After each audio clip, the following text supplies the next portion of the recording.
Hello students, today we are going to start chapter 5. What is the role of judiciary?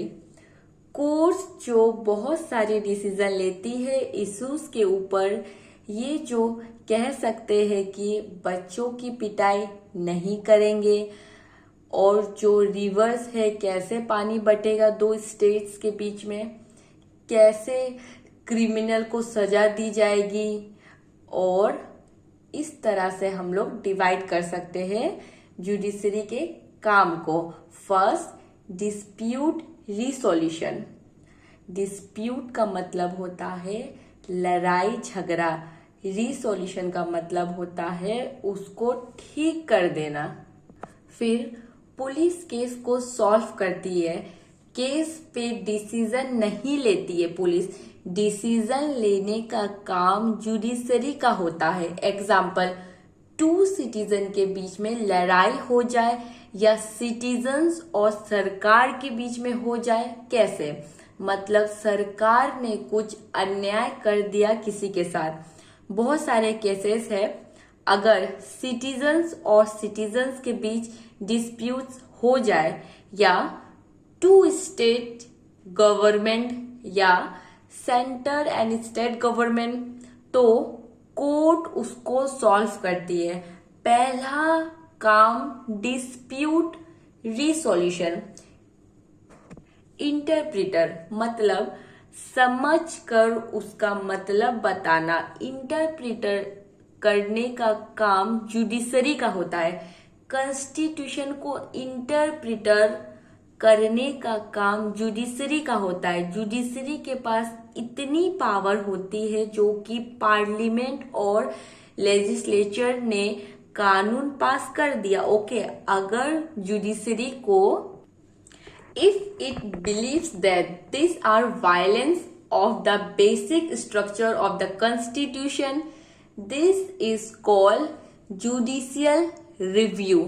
यहाँ बताती है basic structure of the constitution, जैसे आप fundamental rights, right to life, right to vote नहीं छीन सकते हैं, speech and expressions, इस तरह की चीज आप नहीं छीन सकते हैं।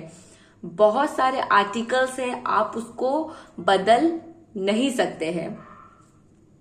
और जो कानून तोड़ेगा सबके लिए एक स्पेशल पनिशमेंट है, सबको इक्वल मिलेगा, चाहे वो अमीर हो गरीब हो, कानून तोड़ा है तो पनिशमेंट मिलेगा।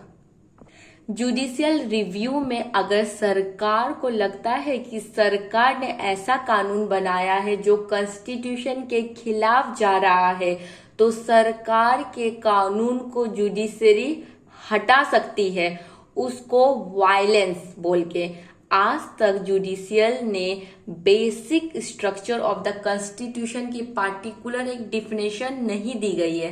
तब जुडिशरी कहती है ये कानून basic structure of the constitution के खिलाफ है, तो जुडिशियल उसको हटा सकती है, या सरकार दोबारा से ये कानून बनाए, ये अमेंडमेंट करे जिसमें वो सरकार basic structure of the constitution को वायलेंस ना करे। सिंपल वे में अगर सरकार ने कोई कानून बनाया, पारित किया जो कॉन्स्टिट्यूशन के कानून के हिसाब से नहीं है, तो जुडिशियल जज कानून को कह सकती है कि ये अनवैलिड है और ये कानून आगे इम्प्लीमेंट नहीं करा जाएगा। Next, upholding the law and enforcing fundamental rights. Her citizen of India supreme court या हाई कोर्ट जा सकता है अगर उसको लगता है उसका फंडामेंटल राइट वायलेंस हुआ है।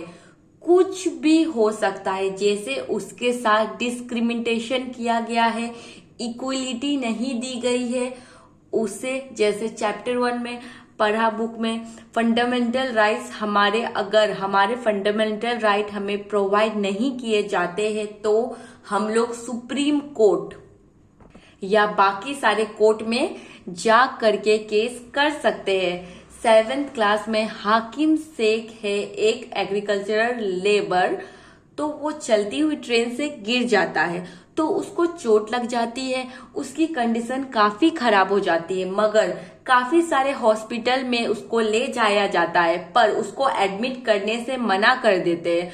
फिर फाइनली एक प्राइवेट हॉस्पिटल ने उनको एडमिट किया और उसने बहुत सारी फी ले ली। फिर वो एग्रीकल्चरल लेबर ठीक हो जाता है। ये केस फिर सुप्रीम कोर्ट में चला जाता है। ये केस था, ठीक है, पश्चिम बंगाल खेत मजदूर समिति versus state of West Bengal. देखा, सरकार के खिलाफ केस किया क्योंकि सरकार ने राइट टू लीव ही नहीं दिया। मतलब हॉस्पिटल टू हॉस्पिटल जा रहा है कोई, उसका इलाज ही नहीं कर रहे हैं। फिर सुप्रीम कोर्ट ने सुनवाई की।